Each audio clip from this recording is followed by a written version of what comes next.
May resibo pa. Manual. Hose. Matibay yung hose niya.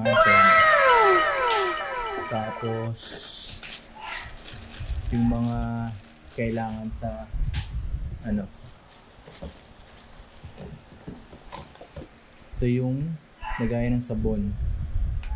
Matibay yung materials niya. 3K. 3K no? Uy! Ito matibay oh. Matitibay naman.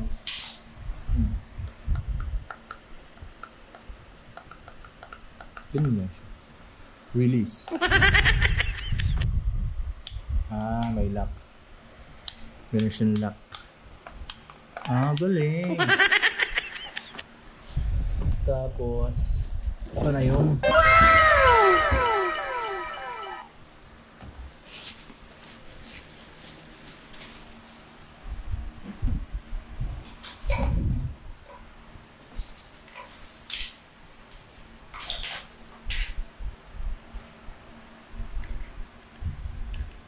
Ayan. Ayan siya naman. Matapos nga natin buksan yung box, ito na.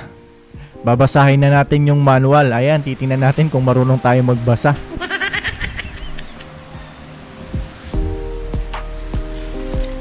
Ayan, no? Sobrang seryoso magbasa ng manual, no? Akala mo talaga marunong magbasa, yo. Oh, may paganyan-ganyan pa.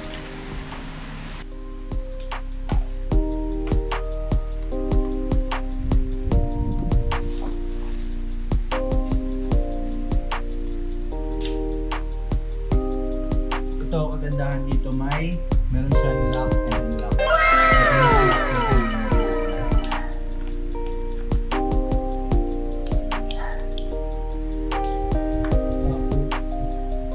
Ito, mahaba.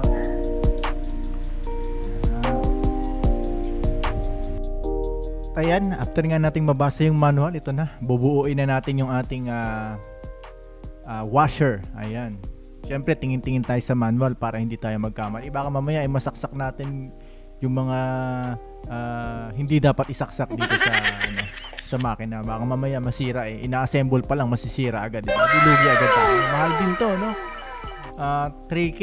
Pero sabi nila mura na to. Kasi sa mall nga, mahal to sa mall. Mga nasa around 5 to 6,000. Ganun ata to. Pero siguro, mas magandang klase yun. Mas malaki ata yun. Ito kasi medyo may kaliitan lang siya. Pero I think enough na siya para panghugas ng motor, sasakyan o kaya bisikleta. Ayan, pwede rin siyang panglinis ng parking yan. No, pag sobrang maalikabok na yung parking natin, pwede natin bombahan.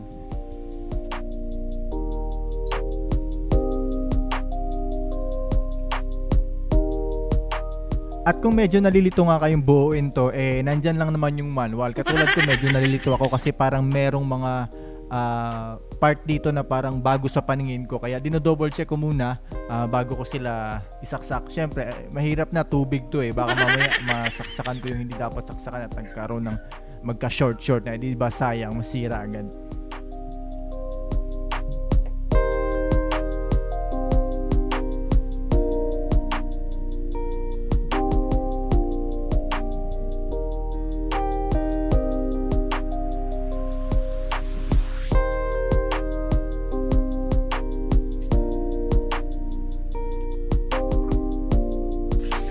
Ito na nga, ito na yung moment of truth. Subukan na natin kung gaano nga ba kalakas tong pressure washer na nabili natin.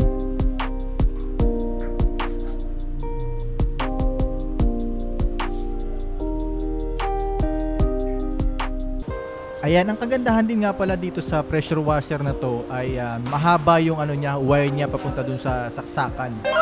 At yung hose naman papunta dun sa faucet, dun sa outlet. Rin siya, medyo siguro mga 2 to 3 meters yung haba. So goods din pag medyo malayo yung pagsasaksakan mo ng tubig. Ayan, at saka yung pinaka yung pinaka hose naman papunta dun sa gun. Mahaba rin siya, siguro mga around 4 to 6 meters din yung haba niya. Goods na rin siya talaga panghugas ng sasakyan. Makakaikot ka sa sasakyan mo at mahuhugasan mo talaga.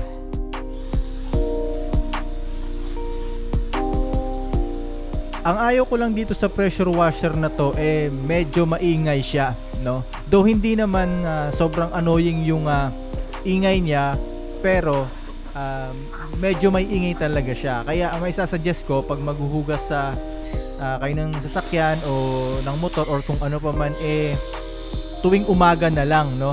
Para sure nagising yung mga kapitbahay natin.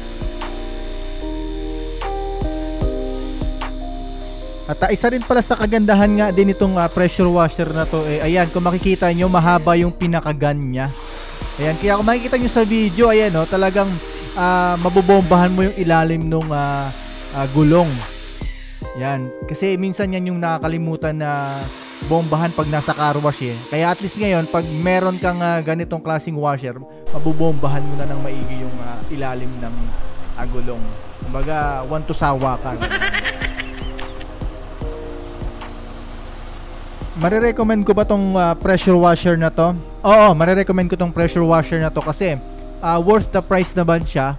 Kumbaga enough na siya ng panghugas ng sasakyan, motor, bike. Ayan, pero pag truck na yung hugasan mo, bumili ka na lang medyo mas malaki na.